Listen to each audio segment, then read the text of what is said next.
beneficial thing that will help to change your heart and change your mind, because I am not the same person I was growing up. It's important to change your actions. There's so many people justifying horrible human beings, and having been a horrible human being, uh, having been what I would describe personally as a treacherous monster as a child. Both of our worlds being completely different um, coexisted under the same household. I think one big part of my transformation, though, is I realized that when you do something, there is an impact, and it's incredibly important to do all that you can within your power to make it right. And if you can't do all within your power, at a minimum, have the desire to do what you can. Villain's backstory, appropriateness to that, because I think that that's where you're able to find some degree of a balance between justice and mercy.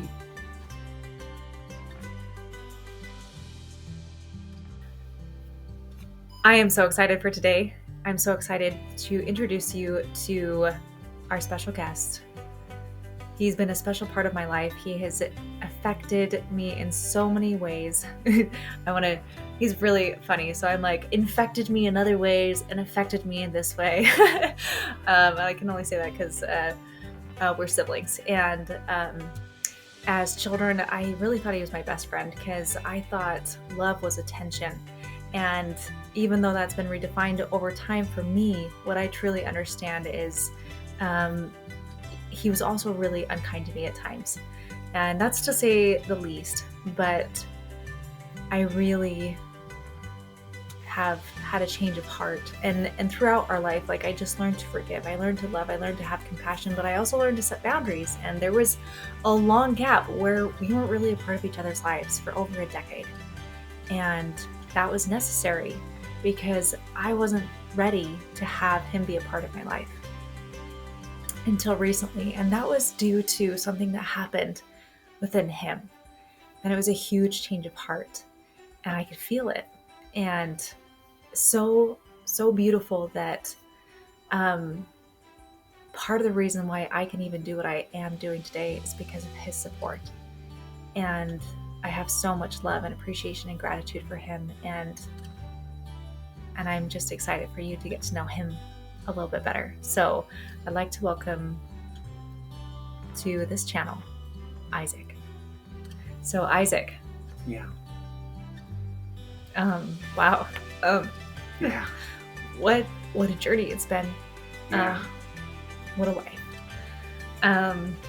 I wasn't expecting to get emotional, but maybe neither one of us was. As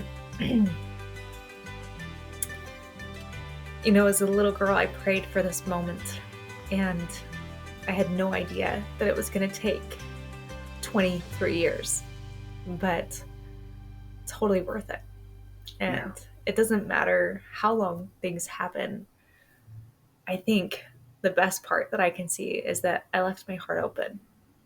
And I'm so grateful I did, because here you are. So what happened in the last 10 years, 15 years? Like, what changed? So a lot of this,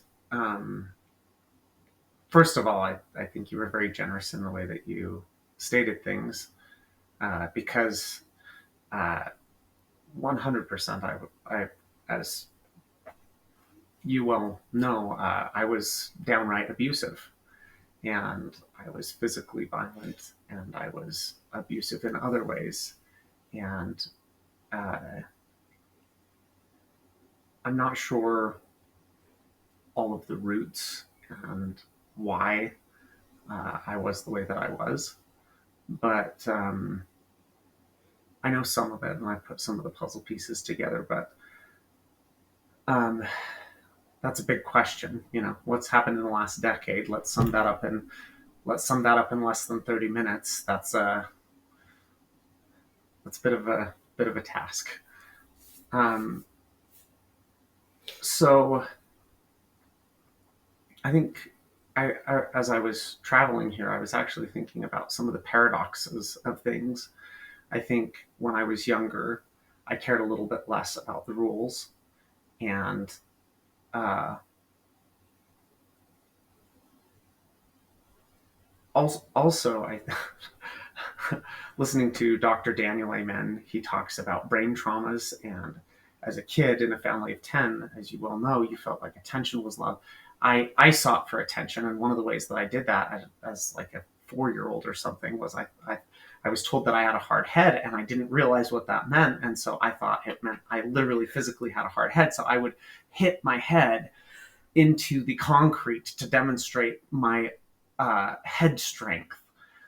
And I didn't realize that I could literally be causing brain trauma and concussion kind of effects. And according to Dr. Daniel Amen, he says you can heal some of those things, but it can literally cause behavioral issues. And from some trauma that I experienced, some abuse that I experienced from a French foreign exchange student that came, it introduced me into some very poor behaviors at a very early age. And uh, and I think that uh, there was a lot of factors that went into me having horrible behavior. But I think while you behaved well and wanted to do well, I may have wanted to do well, but I was very bad at doing that. I was very ineffective. I was very ineffective at following rules and at living within boundaries, coloring within the lines, if you will. I was just all over the place. So that's kind of some of the early beginnings. And as I've kind of reflected on the changes, I think I worked to try and become more of what you were, where I wanted to be healthier and more stable and more calm and respond. Like I needed to dial things in and dial it back. And I think that you have worked more on self-expression and not holding yourself so tight. I needed to tighten the string, and I needed to reel things in significantly. And I think that as I was thinking about it, I think some of the balancing maybe that now you're learning that you don't have to hold yourself uh, in such tension and such a tight requirement of perfection. And I don't know if any of that resonates with you, but I know for me, that's where um, I know for me that's where uh, I've been able to evolve is learning that, you know what, sometimes you do need to color within the lines. Sometimes you do need to to to tone it down, you know. And so that's uh, a huge part of that. A huge part of what helped me get there was after I got married um, to my former spouse. When we when I had met my spouse, I fell in love very quickly, and I loved her very deeply. And when things fell apart, in part due to who she chose to be, and very largely because of who I was, I had the opportunity to look within myself and to act in an area where I had power and could do something about, similar to the Serenity Prayer, where it talks about, you know, the wisdom to be able to see what you can change and what you do have control over versus what you don't have control over and what you can't change. And I had a mentor that came into my life, and actually, uh, you, Lisa, when you were teaching the IB Joy classes, and working through a lot of that kind of started me off on this awakening journey at the time of that. And that really opened my mind and was incredible to realize that there's a whole new reality that you can live within. And I think I'd been moving into that space, um, But uh, after I got to know this mentor, um, one of the key components that he taught me is he said, anytime you look outside of yourself and you think that someone else or something else is the problem, look what unresolved emotions you have within yourself, and what can you do to be at peace with things. It's the idea that Gandhi talked about, which was to be the change that you wish to see in the world. And I very much believe in a world that can be healthy and can be whole and can be healed, uh, even while chaos sometimes reigns in certain areas. I believe that the the the way that a world peace will be obtained is not necessarily through government bureaucracies or through organizations, though some of those things may help. I think that it starts within, and it starts uh, with ourselves. Uh, as it is within, so it is without. As above, so below, kind of idea. And so instead of placing blame on my ex every time I thought, oh, she did this or did that, things that I think most of the previous and modern world would maybe find some contempt with. Instead of trying to blame her and trying to uh, make her wrong or make her the problem, I thought, what is unresolved within myself that is making me triggered and upset and angry, and how can I resolve this? And so I began working on my own, uh, working on myself instead of casting stones, uh, instead of uh, blaming. I asked the question: Is what is it within me? What can I do? So that's that's maybe. I mean, there's obviously a lot of nuanced detail, but I'd say that that's kind of a general overview. Well, that was quite the summary, and you did Monologue. well. I mean, you Sorry. did well, because I mean that was over a decade. I mean, really, you summarized in essence your lifetime in the last few minutes. And yet, what I find really powerful, I mean, mentioning my journey since we were siblings, there are different archetypes you could say that we can step into as children. You might have been the scapegoat, but I tried to be the golden child, and that's not healthy either. There are identities that we take on, the roles that we play, and anything that takes away from who we are. So it's not just a matter of the winding or unwinding, and I'm not trying to detract from anything that you're saying. I think, like, adding to what you said is that finding that balance. So I wouldn't, like, in some ways I was, you could say, a bit cautious and tightly wound and trying to make sure that I'm behaving properly, because I wanted to avoid consequences and I was seeking constant approval. And there was a part of me that didn't know how to live without that. And that's not necessarily healthy. It's just how I learned to cope and survive in that situation, in those circumstances. And you also learned how you cope and survive. And yet in my mind, it didn't click that both of our worlds, being completely different, um, coexisted under the same household. And so for me to even judge our parents one way or the other, it's like, well, they had not just us to deal with, they had, you know, many children to deal with. And Yeah, 10 of us. right. And they tried to, they really didn't just try, they did, I think, a fairly good job with what they had and their knowledge and their skills. And granted, the time that they were raised in, it's like a totally different culture now than it was then. Oh, So, not that I agree with everything that they did, but I wouldn't agree with everything that's been done over the last few hundred years. There's some great things that have been done and some good improvements that are being made, and not all the improvements or not all the changes being made in the world are necessarily improvements either. So right. once again, it's finding that balance. Um, and so I just think it's really powerful where you've come to, and I almost think you've minimized some things because you did so much deep digging. like you described it so concisely in a way of like, yeah, I just started asking myself, where could I improve?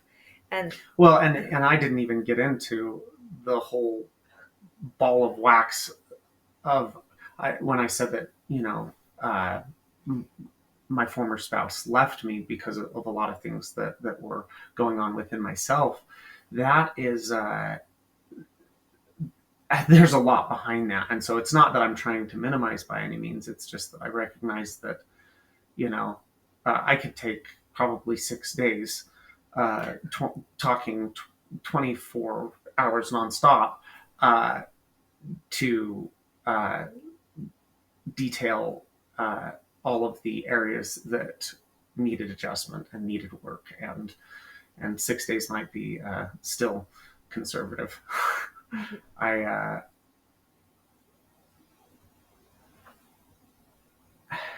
It's kind of odd because I think about today's culture, and I was actually listening uh, to a podcast uh, earlier today, and they talked about a gal who had mistreated her children, and she was a popular YouTuber, and they she gave a really heartfelt apology, and the person who was commenting basically said that it was good and it was right and it was just that she was taking accountability, because actually she was sentenced to imprisonment for abuse of her children. And um, the commentator, well, I'll just share who it is. It was Candace Owens was talking about uh, how this mother deserved that, and she thought it was great that the mother was taking accountability. And she said, there's not enough people taking accountability. They say that, oh, you justify, there's so many people justifying villains. There's so many people justifying horrible human beings. And having been a horrible human being, uh, having been what I would describe personally as a treacherous monster as a child, uh, I think that Candace is right in a lot of ways. But in other ways, I think she could not be more wrong. And she was kind of ostracizing society for coming to a greater understanding of giving the villain's backstory, whether that's Maleficent from Sleeping Beauty, or uh, whatever other type of backstories, the Joker, and there's many different ones where they're telling the backstories of these villains. And I think that there is actually some appropriateness to that, because I think that that's where you're able to find some degree of the balance between justice and mercy. And having been someone who could well deserve a harsh harsh punishment, there is also uh, a time and a place where you've got to learn, whether you're serving time in jail or in prison, uh, or whether you're just having to deal with your everyday life. Uh, there is a point where you need to learn to love and forgive yourself.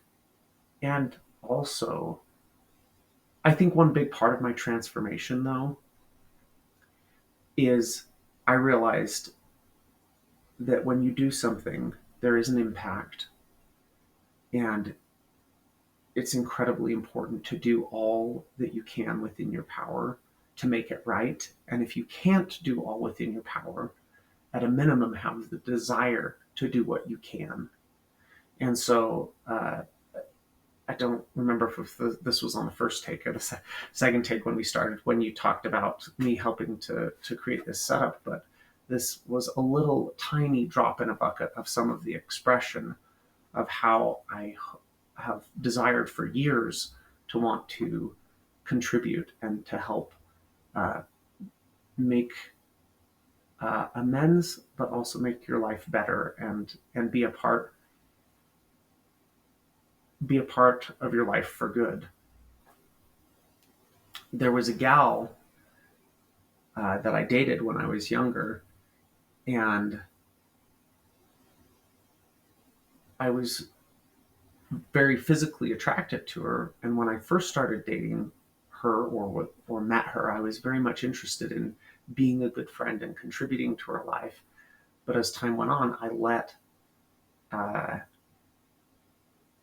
a more selfish part of me take over, and I became more interested in what I could get out of the relationship, and it ended up causing her hurt, and it ended up causing her harm. And for me, that was a point of a lot of sorrow and a point of a lot of shame. And I felt I felt very bad for that, and I kind of vowed after that point that I wanted to make sure that I followed through on the healthy and the virtuous intentions that I had, and to try to truly be a contribution to people's life when I entered into their life versus being a taker. And that was kind of a pivotal change for me, even though there was still so much to do, so much work to do within myself. So um, that experience with that gal, uh, that was another pivoting point for me. And there's been, you know, many things like that where I've learned from some of the mistakes. But the thing of it is it's not enough to simply give lip service to I learned from this, or to say that you learned from it. Action has to change. Who you be, what you do, has to actually pivot, and they work synergistically. When what you do changes, it can help change who you are, and then who you are can help change how you act, and it can be a cyclical beneficial thing that will help to change your heart and change your mind, because I am not the same person I was growing up. I've done things, health and nutrition, spiritual, shedding off old false beliefs, and uh, really diving within and uh, I mean, the guilt and the shame. The thing of it is this guilt and shame served a purpose. And I apologize. I'm kind of just carrying on. I don't know, but the uh, the guilt and shame served a purpose to help me recognize that I uh, could do some course correcting. And sometimes the guilt and shame is misplaced. And to some extent, I don't think that guilt and shame is necessarily always necessary, but I can say for sure that changing your actions and looking at your intentions and looking at where your heart and your mind is a powerful thing. And so if you can change how what you're doing, they say talk is cheap, and that's the essence of what I'm saying is that it's important to change your actions and to not just give lip service to it. Although giving lip service to something is the beginning, as long as it doesn't stay as just lip service. There were times I remember as a kid where I would get in this outlandish rage where I uh, was so enveloped in rage I couldn't think straight, and all I wanted to do was act out in physical violence. And uh, I remember there were times where people got who I was. I was an angry child. That's who I was. That's how I would be, if you will. And I remember when I was younger, I would apologize. And I would say, I'm sorry for getting angry. And the reason I'm smiling and kind of laughing is because I remember being yelled at from the top of the stairs, You're not sorry. That's not really true. You don't really mean that. If you really meant that, you wouldn't do that. And that's true. If I really meant that, if you really mean it, you will change your behavior. And I would get in a rage after I was told that I wasn't being truthful and that I didn't really mean it. And then I would, chase after you or any of the other siblings and try and beat the ever living crap out of you. And it was crazy and it was psycho.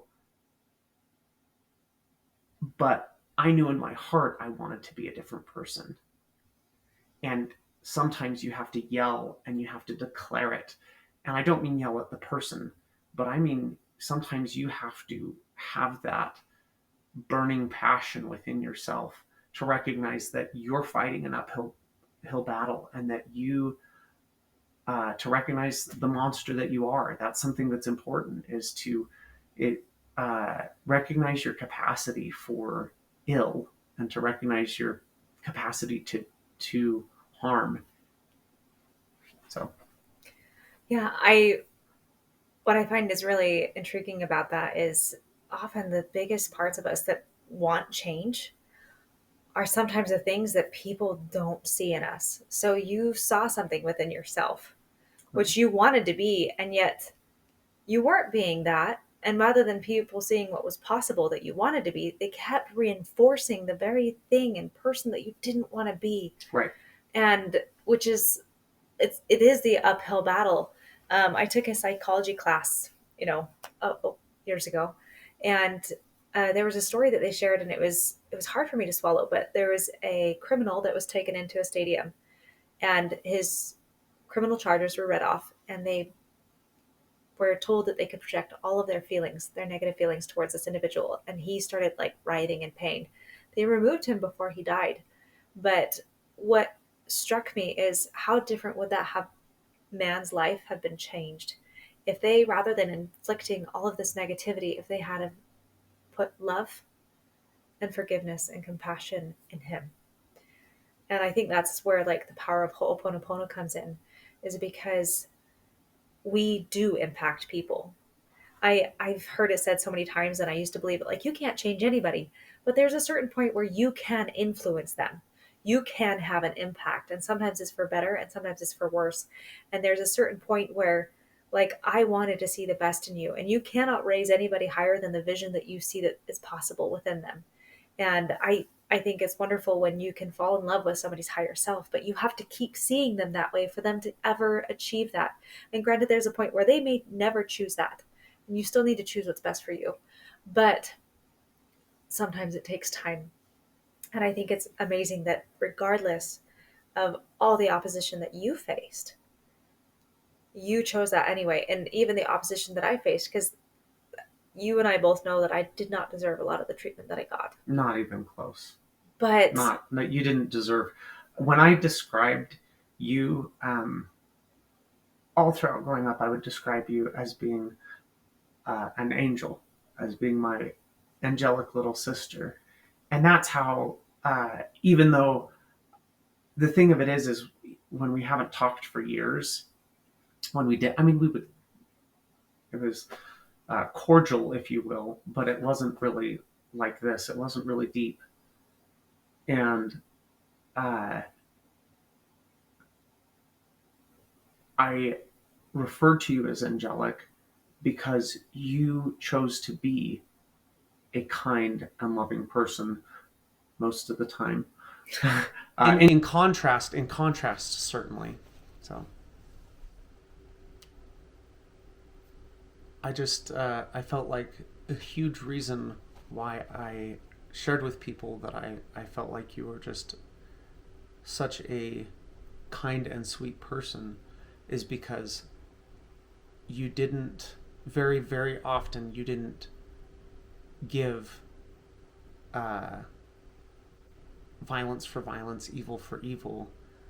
You did your best to still be kind and to still be merciful and to deal with what you dealt with in a healthy and kind way. And that's where I've had a lot of respect for you for a very long time. And when you talk about the Ho'oponopono, that is something that I believe very much. I believed as you were working on your healing journey that it was. Uh, I felt I felt like there was a ripple effect. I felt like as you worked on healing yourself, I felt like I was able to benefit from some of the positive vibes, if you will, and the uh, perspective and the energy that you were putting out there. And um, I've had a lot of respect for you for a very long time. And as I've worked on myself, I went and we weren't talking. I recognized that that is fine and that's appropriate because you also individuals that have been mistreated. Uh, I don't think that trust should be given to someone who's mistreated them immediately. I think that there is a time period where you've got to really see that someone has changed, and somebody may never see that, and that's okay. That doesn't mean that if you've been the person who's mistreated someone, you kind of have to take accountability for that and give that person space, and you still stay true to who you're committed to being. Still love, still be kind to yourself. When I talked about the shame and guilt, you do have to let go of that, and you do have to stop harming yourself in carrying guilt and beating yourself up. There's a point where you've got to love and forgive yourself, and uh, and if the person wants to be distanced from you, you need to love and forgive them for that. And a higher level is to understand, to come from a place of understanding. So that's that's some of where um, I really just appreciate who you have been through this whole journey. So thank you. Welcome. Thank you so much. I really appreciate you. And I think this is it's obviously been really touching and powerful in our personal lives to have had the experiences that we've had, but to come where we are, to have come as far as we have, to be where we are today. I just want to thank you for showing up, for being so raw and vulnerable, and for both of us to really just like show our wounds, because I think the most beautiful thing is the change of heart, the forgiveness, and that it's possible, even among some of the ugliest of situations. Granted, it could have always been worse, but I try not to think about that. I am just so proud of you and so pleased of who you chose to become, and I'm grateful that we made it and that we are where we are today. So thank you so much for being here. I love you, and I hope this inspires others to be patient with the process and to recognize. I think one of the most powerful things that you shared with me that touched me, that I had no idea it was, I mean, you just shared it now, but how you described it the other day was, in essence, that there were moments where you were given a choice that you would not have otherwise been given. And the inspiration that you directly received was, this choice came because of the work that was done for you, indirectly for you. And I never realized the kind of personal impact that I had on you. And I don't think a lot of us realize the indirect impact that we have on everyone around us. And it makes a difference to do the work, not only for yourself, but for everyone else. And little did I know that the prayers that I prayed, that I would be directly participating in answering those prayers.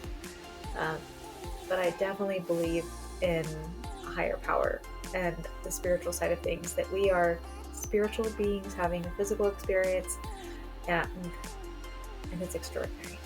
I'm glad we're on this life journey and this path, and that our paths are crossing right now. So thank you, and much love. Love you.